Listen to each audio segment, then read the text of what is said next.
Toute l'actualité high-tech depuis le Mobile World Congress, c'est sur 01net TV. Merci d'être là.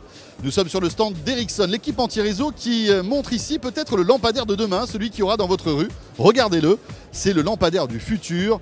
Il fait à la fois Wi-Fi, 2G, 3G, 4G et en plus il a des éclairages LED signé Philips qui consomment moins.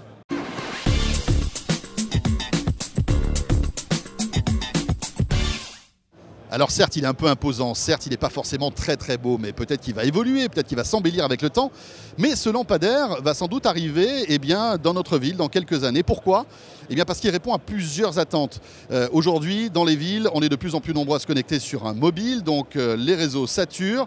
Et il faut en fait des mini-cellules qui couvrent simplement des petites zones. Et ce lampadaire va faire cette mission tout simplement, puisque à l'intérieur, il y a tout ce qu'il faut pour émettre en 2G, en 3G, mais aussi en 4G, en Wi-Fi. Alors ça, c'est la partie réseau, mais aussi, bien sûr, comme tout bon lampadaire qui se respecte, il fait de la lumière. Explication du PDG d'Ericsson France. Il s'agit en fait d'un lampadaire intelligent, co-développé entre Ericsson et Philips, et qui permet à la fois de connecter le lampadaire à un centre de commandement pour optimiser l'utilisation énergétique d'éclairage de la ville, et au même moment dispose d'un emplacement pour localiser des antennes de téléphone mobile et réduire l'empreinte au sol de ces antennes.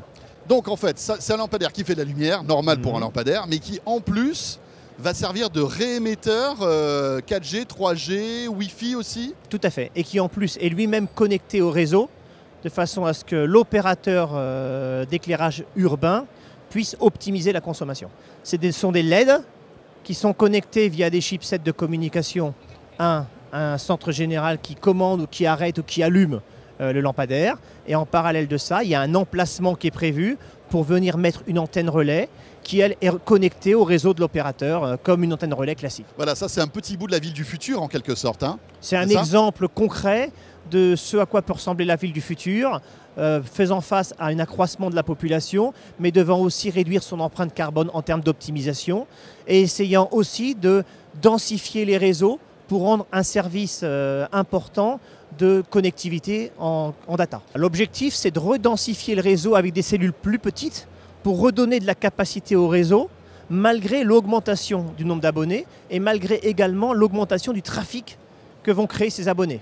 Si on ne faisait pas ce type de densification, on arriverait assez rapidement à les saturations des réseaux. On l'a déjà testé sans une antenne, enfin sans un plot comme celui-là.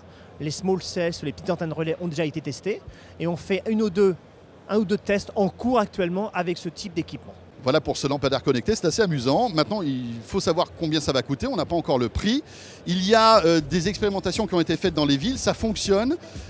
Justement, après, la question qu'on peut se poser, est-ce que les municipalités sont prêtes à investir dans ce genre de lampadaire ? La particularité aussi de ce lampadaire, c'est que en fait, la partie réseau pourra être louée par les opérateurs aux municipalités, ce qui fait qu'elles pourront l'amortir assez rapidement. En tout cas, c'est à suivre.